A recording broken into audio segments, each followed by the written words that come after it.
Welcome to Tiva We Talk. Today again I'm your queen Joella. Joella, welcome to Tiva You Talk. Thank you for having me. You grew up nga mama taliiwo. Mama nga yagenda yakuleka n'akuleka n'osigala wano n'agenda n'akuleka ng'oli mwana muto. I think you were around 2 years n'ogenda. Kyali kitya okukula nga tolina maama? Your mother tomulabako. How was it if you can relate or remember? At first, I didn't really notice. You know, when you're little, you're just like, oh, this is probably my mom, this is my mom. And sometimes she would come back. When she came back, I would be so surprised. Like, oh, so this is my mom. I remember one time they played a video of my birthday. That was before she left. So they used to play this video, and it was a very long video, 1 hour. So every time I would miss her, I would just sit there and say, oh, can you please play the video for me? Hey, I'm wondering where my mom is. So I would just watch the video. And I didn't know how her voice sounded. I didn't know how she looked like. So every time I watched the video, I would try to piece it together. And sometimes I would get phone calls, but I was little, I didn't know what to talk about. And I also had a sister, a little sister. She didn't know anything. She would ask me, and I also didn't know anything. I didn't know how to answer anything. So we used to live with different people. We would move and move and move.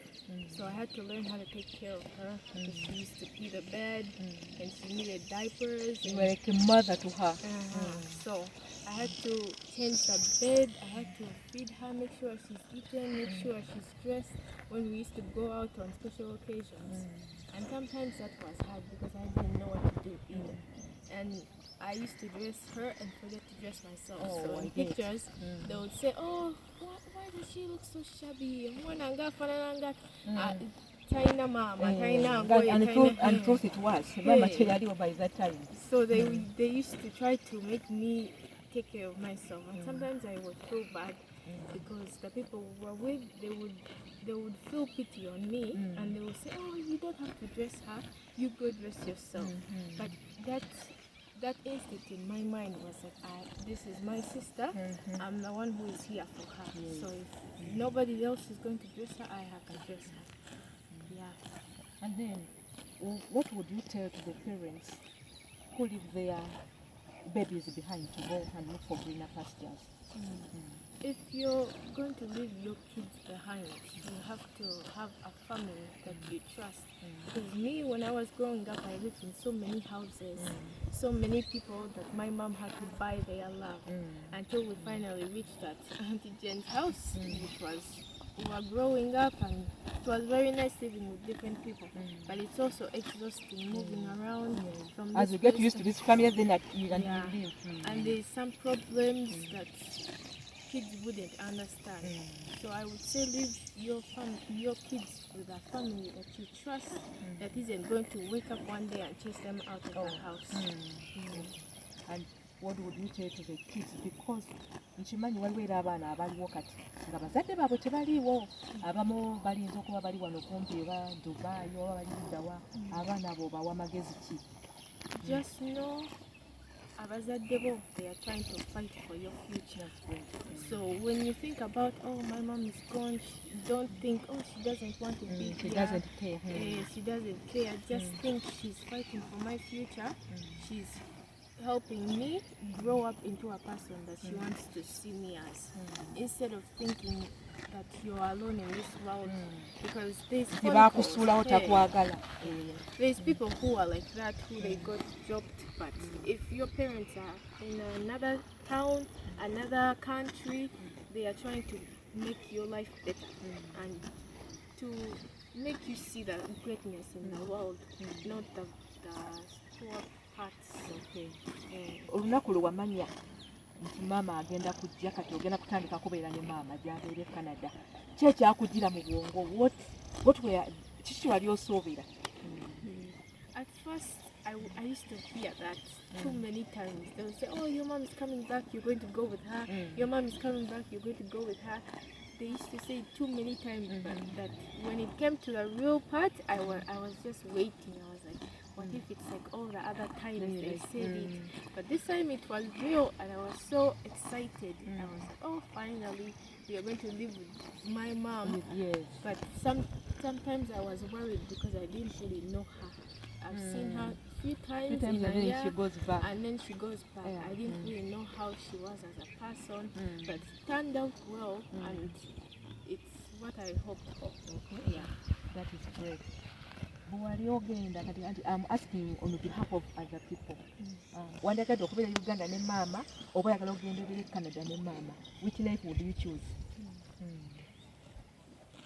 I would choose to, for myself, if I was thinking, oh, education, opportunities, I would choose Canada. But if I was thinking about, oh, fun, good vibes, good environment, good health, I would choose here.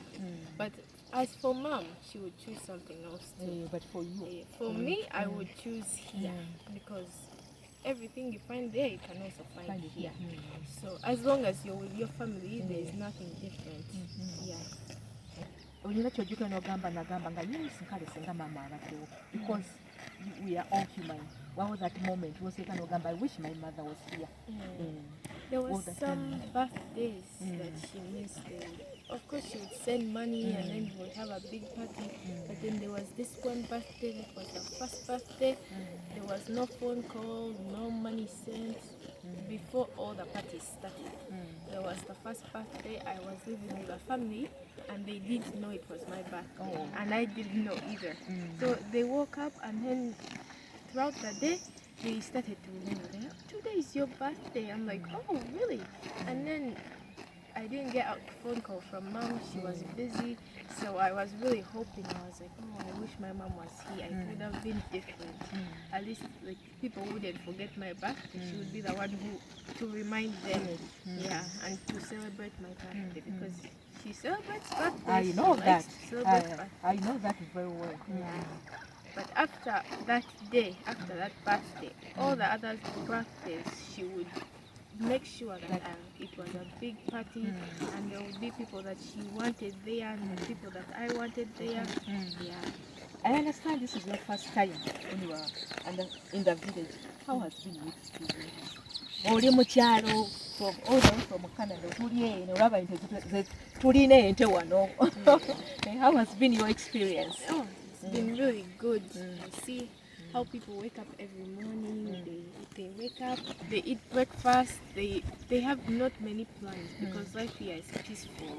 You're not on a fixed schedule. You have stuff to do. If they call you here, you will go. If they call you here, you will go.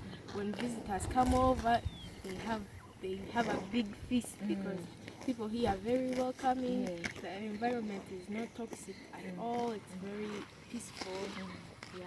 Anything you have to tell your friends?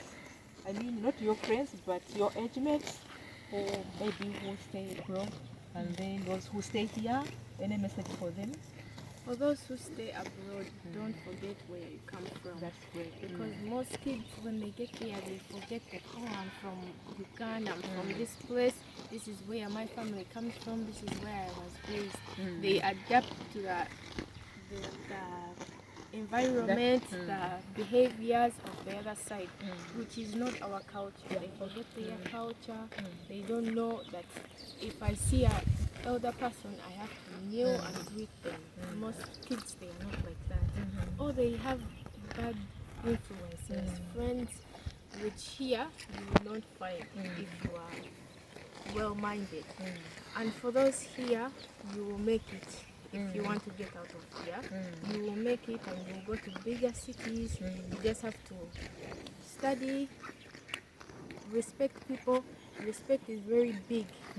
So just be humble, be a good person, be respectful, and have goals. Because if you know where you want to be, you will get there. If you had something you wanted to talk to, maybe you wouldn't feel free to tell your mother, whom would you talk to? Like, there are certain challenges you may find at school or in your life. Do you have anyone to confide in? Yeah? Most times, having good friends is important, and also your siblings. I have a younger sibling, so and she understands kind of. We are not far apart. So if I have a challenge at school with friends, people, allies, I would just tell her and she would understand. There's also guidance counselors at school who are very good to talk to. Even though I haven't gotten to that point where I go talk to them, but I've seen most in of case my it friends. happens. Most of my friends, they go there. Sometimes if you feel very not focused in class, they send you there and then you talk about what's going on or how you're feeling today. And also, if you try to find one of your parents who you can really trust, you can talk to them as long as you know they won't judge you. It's been nice having you here. This is Tiva. You talk here with me. It's Joella. Thank you very much for watching. Hope to get back to you soon. Tiva Manyirwa Jane. Don't forget to like, subscribe, and comment at Tiva Youth Talk. Ciao. Thank you.